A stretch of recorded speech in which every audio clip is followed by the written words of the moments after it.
Arthur entered the lives of Alex and Valerie in a completely unexpected way. As time went by, the boy won the couple's hearts, who had already given up on the idea of having children. The decision to adopt him seemed right, but they were about to discover that the path would not be as easy as they had imagined.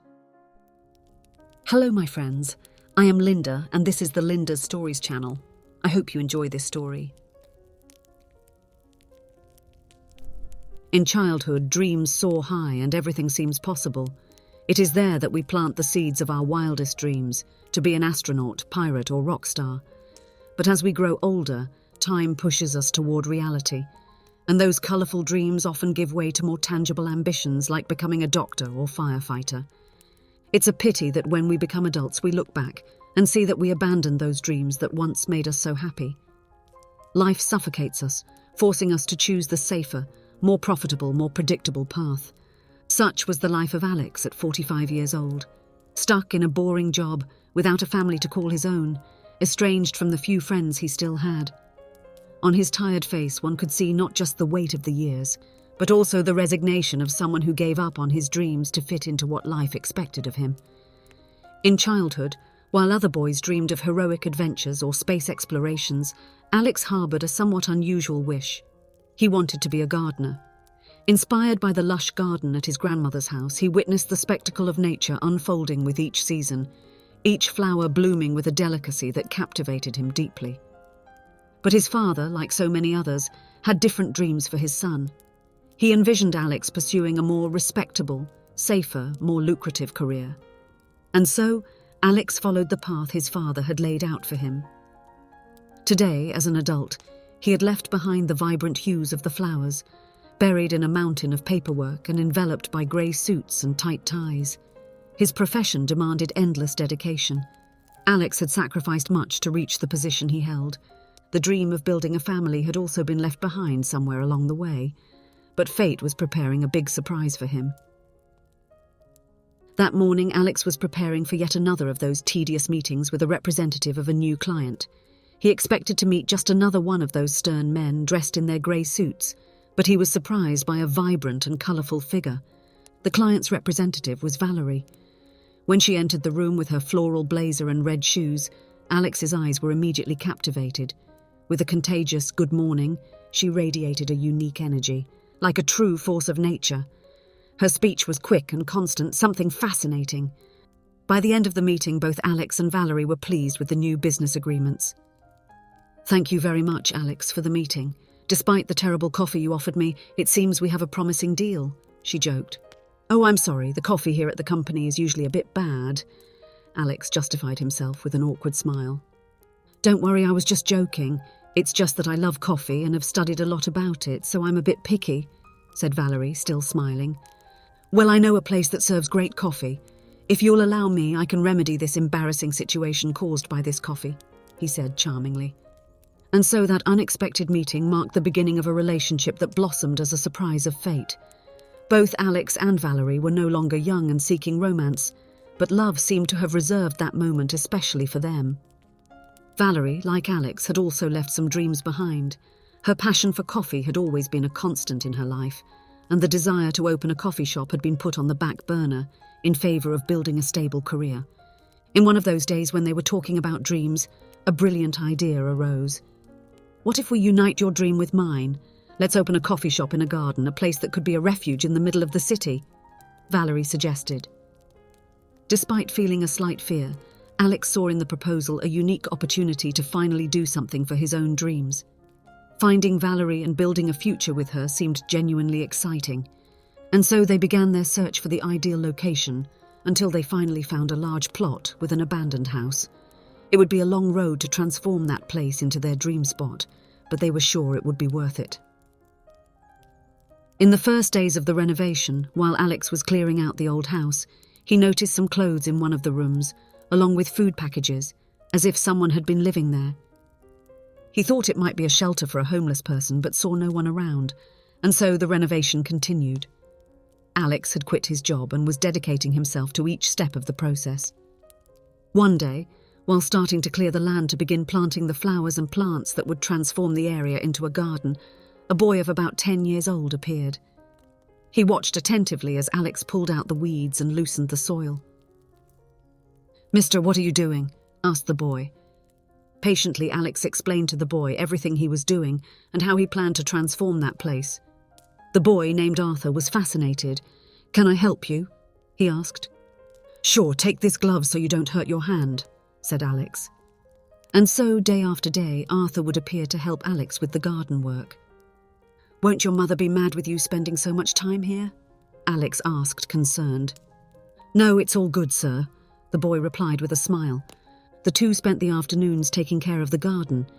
At the end of the day, they would sit on the front steps of the house, sharing a snack and a soda.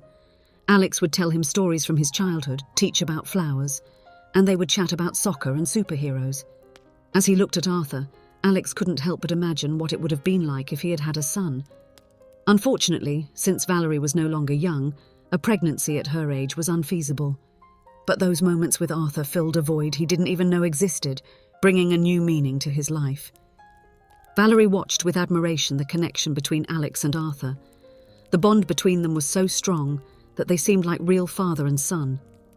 They had fun together, and at the end of the day, when they had to say goodbye, a shadow of sadness hung over them. "Arthur, I'd like to speak with your mother to see if she allows us to take you out for pizza," Valerie said one day. "My mother, I think she'll allow it. We can go," Arthur replied.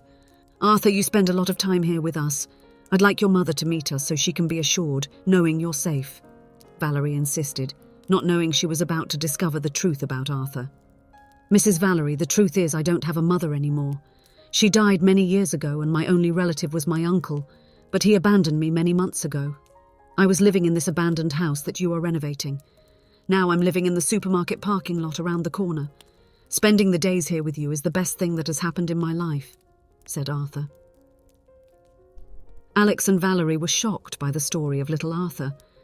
The boy, in the last few weeks, had become a constant presence in their lives, winning over the hearts of the couple. "Come on, Arthur, you're coming home with us.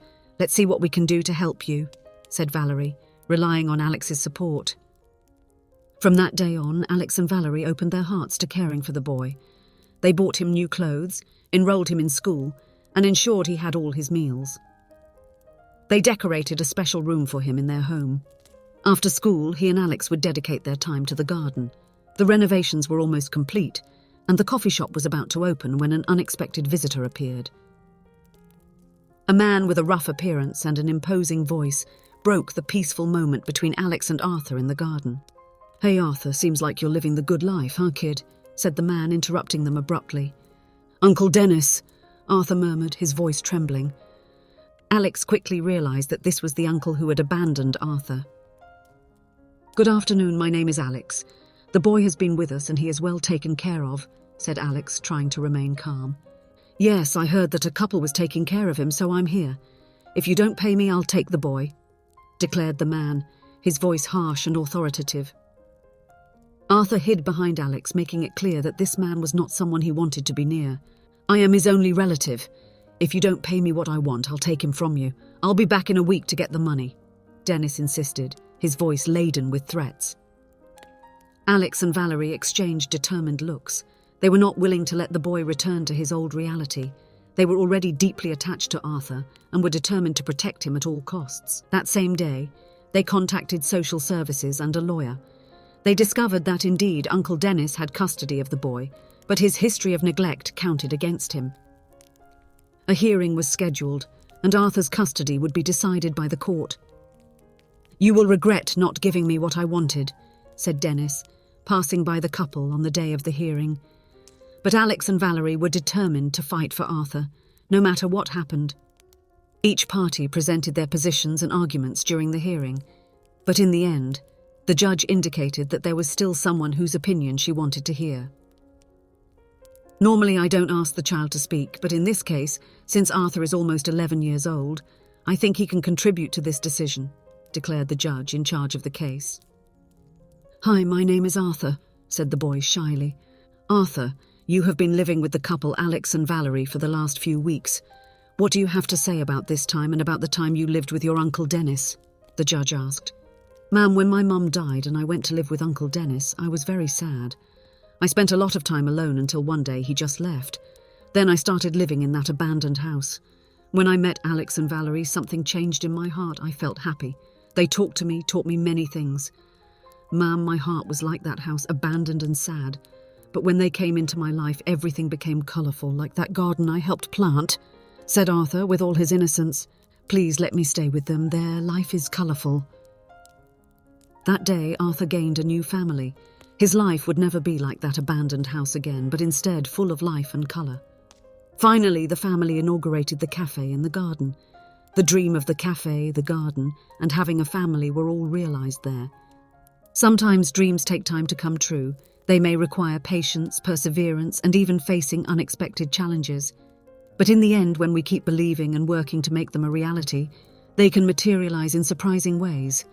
Thus, may the story of Arthur, Alex, and Valerie inspire us to never give up on our dreams, no matter how difficult they may seem. For just like a garden that blooms after dedicated care, our dreams can become a reality, bringing colour and joy to our lives when we least expect it. If you enjoyed, please give it a like and subscribe to the channel. Leave a comment with a number from 1 to 5 to let us know how much you liked the story. Also, watch the video that is currently on your screen. See you soon.